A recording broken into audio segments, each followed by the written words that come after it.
All right, it's Friday. I'm going to wrap the week up with a story or a parable, a metaphor, something that ties together the different videos from the week, right? So we started talking about the idea of consciousness precipitating through the universe as the universe cools, and what we recognize as the laws of science, the laws of karma, cause and effect, right? The laws of gravity, just so the underlying structures of the universe as they cool, allowing for the creation of ever more complicated relationships, including then sort of the cellular metabolic aggregation that is, this body, and then the associated thoughts, culture, and society that comes from that. And then the second idea that outside of time, or alongside of time, or where time is shifted from the y-axis against which things occur to the x-axis, where we measure the quality of time, that there's this object in hyperspace that has a sort of a teleological pull for us, but also is casting a pattern that across time, when we step outside of linear time, presents some kind of coherence. And the idea was that these are ideas that I've taken from Terence McKenna, and they're ideas that are deeply embedded in how I see myself and how I see the universe, and that scrutinizing these is a useful exercise. And so I'm not presenting them as like a carved set of truths. What I'm suggesting is that on examination, you also have, even if you don't think that you do, you have equally held ideas about what it is to exist, and that understanding those and articulate them is a fun and useful exercise. But like I said, I thought I would wrap up with a story, right? And I want us to think of the ocean, and the shoreline of an ocean that has many, many rock pools, right? So as the tide comes in and covers the shoreline with water, the rock pools are filled with fresh abundance. They're filled with maybe new creatures come in, new material, new sediment, rocks, seaweed, floating flotsam and jetsam that hover above the pool, because maybe the pool is now under several feet of water. No longer a distinct entity or location, but part of the tide, part of the ocean. Right? So then as the ocean recedes, of course, what happens then is the water level subsides, which in this parable is equivalent to the cooling of the universe, right? The ebb of the tide is the cooling of the universe, the creation of those covalent bonds. And so then what happens at a certain point is that the edge of the rock pool breaks the surface of the receding time. And now you have a pool. Now, we need to think of the scale of time, because we know tides come in and out twice a day. And to us, that seems quite frequent. Right? But let's imagine that we are creatures who dwell within the rock pool, and the scale of time is different. We don't think of this as being a daily occurrence, because perhaps our lifespan is quite short. Maybe there are creatures in the rock pool who don't even live, whose lifespan, while it may be full and complete and filled with joy and wisdom, that lifespan may not even persist through one tide. Right? So imagine that the tide, in our context, the tide is 100 years. So some of us, as humans, may have lived through a tide, but most of us haven't. We've heard about them, but we haven't experienced a tide. We live within the rock pool, and we examine the nature of the rock, the sides of the rock, the bottom of the pool. We're aware of the circulation of water within the rock pool, and we may have some myth or even some experimental recognition that the fluctuation of the water is caused by these larger events that we haven't directly experienced, but we have evidence of them. We can see that there are objects in the pool that have different characteristics that suggest that they arrived in different waves. There's a pattern to them that we can anticipate, that we can meditate upon.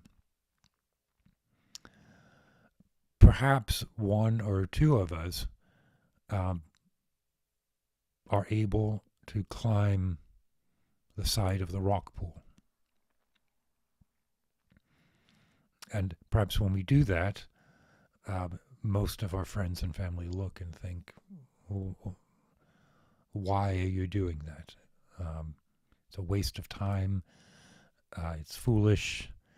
It's incomprehensible. And then as you get higher and higher, maybe people try to pull you back down because they're worried about you. They're scared for what's going to happen. Or they're angry that you're challenging the idea that life exists at the bottom of the rock pool. Right? At the bottom of the rock pool, there are clear laws about how things work, right? The same way that we live on the planet, the surface of the planet, things like gravity and time appear absolutely immutable. But we know that elsewhere in the universe, as we move away from gravitational sinkholes, things like time change. The passing of time in our clocks, in like super accurate atomic clocks on the space station, are not telling the same time because time passes differently according to the concentration of gravity. Time passes differently according to the speed that we're traveling.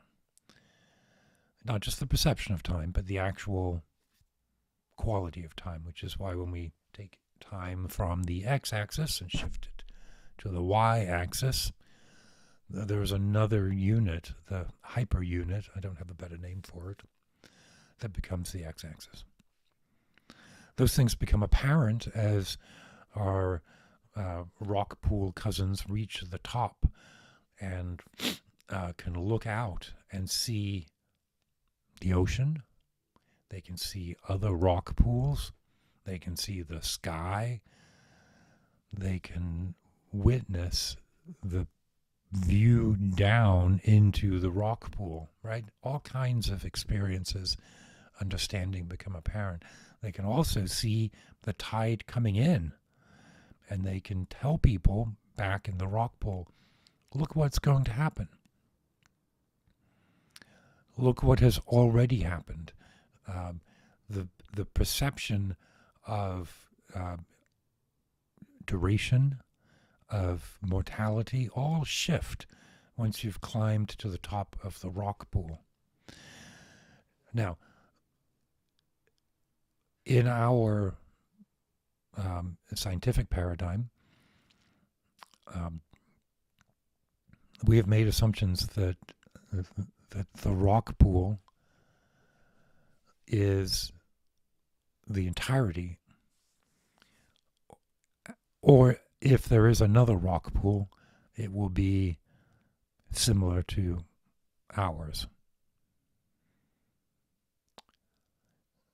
we make those assumptions when we talk about what we're looking for. When we scrutinize the universe for extraterrestrial intelligence, we assume that that intelligence must live in a rock pool. But a bird doesn't live in a rock pool. So when we jump off the edge of the rock pool and we gradually sink back down to our friends at the bottom of the rock pool and our daily lives down there,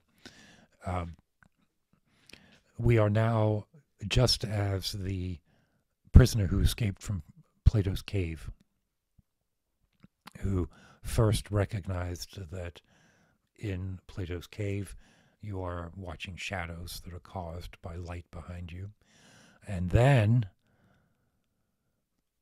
left the cave and saw the sun. How do you describe the sun to the inhabitants of Plato's cave? Right? How do you describe the ocean to the inhabitants of a rock pool? I find this a very helpful story. And I don't mean to be negative to the inhabitants of the rock pool. What I'm trying to show here primarily is that the shoreline is dotted with innumerable rock pools, and that there is consciousness and life and meaning in many, many different locations, and that it all came from the same ebbing tide of the universe, of the ocean, just as we live in a concentration. So we live in a planetary concentration. We live in a metabolic concentration. And then beneath the metabolism, we live in sort of concretized, reified moments. But every one of those is a rock pool, and there's a level, there's an ocean beyond it. The idea that we developed independently from the bottom of the rock pool up, right, which is maybe the idea that I'm trying to disassociate us from here, that I'm trying to decouple us from, that there is a process unique to our rock pool that created who and what we are, and that instead we are the result of the ongoing ebb and flow of a tide,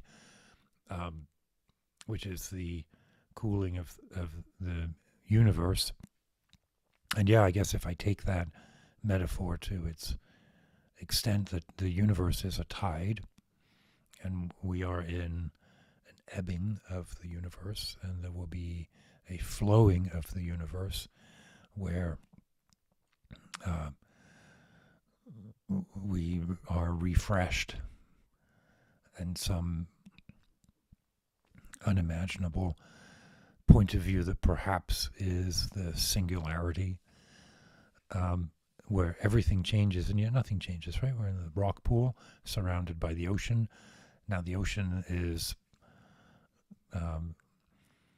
flowing back in, but it's not like, it's not nothing.